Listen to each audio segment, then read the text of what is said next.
For as low as 4,800, may access ka na sa ganito kagandang beach, malaking pool na may slide, playground for kids, service golf cart na pwedeng maghatid sa'yo at mag-tour sa'yo ng libre. Pwede ka rin mag-jet ski and banana boat at syempre ang kanilang very unique na cocoon rooms na perfect for solo traveler or couple. And I booked this through Klook at ginamit ko nga ang promo code na ito para maka-discount ako. 3 hours from Manila, nandito ka na nga sa Kasubi Cocoon, Calatagan, Batangas. Ang check-in time nga dito ay 2 p.m. at meron deposit fee na 1,000. Inassist na nga ako ni Kuya sa mga gamit at hinatid sa room para hindi naman tayo hagam.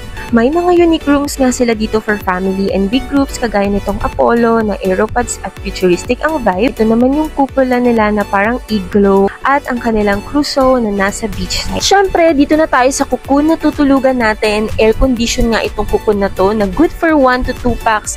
Bibigyan ka nga nila ng bracelet as your keycard. Waterproof na rin to kaya kahit mag-swimming ka ay okay lang. Pasok mo, ang bango, may kama, ang switch ay nasa gilid, may smart TV na pwede kang mag-Netflix, meron na rin siyang mga cups para sa pagkakape, may telepono para tumawag sa reception kung gusto mo rin magpasundo sa cart, pwede, may vault, dippers, plastic, tissue, meron na rin silang mini ref at may libreng 2 bote ng tubig at may stars effect pa nga dito sa ceiling nila. Meron na rin silang lamp sa gilid kung gusto mong magbasa, may outlet, space dito na patungan ng mga gamit at paglabas mo may tables and chair naman kung gusto mong kumain at mag-almusal. At may papayong pa nga sila per cocoon. Ito naman yung common restroom and shower area natin. Nagustuhan ko nga yung shower area kasi may mga sabitan at patungan siya. Saktong may cart nga paglabas kaya sightseeing muna kami para mapamiliarize ang resort.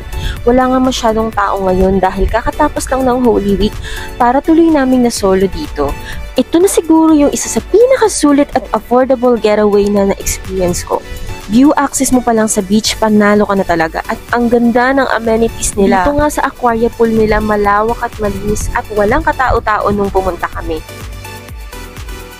Nakakita nga ako ng food stall dito kaya naman tinry ko itong takoyaki nila. At in fairness, masarap naman ito.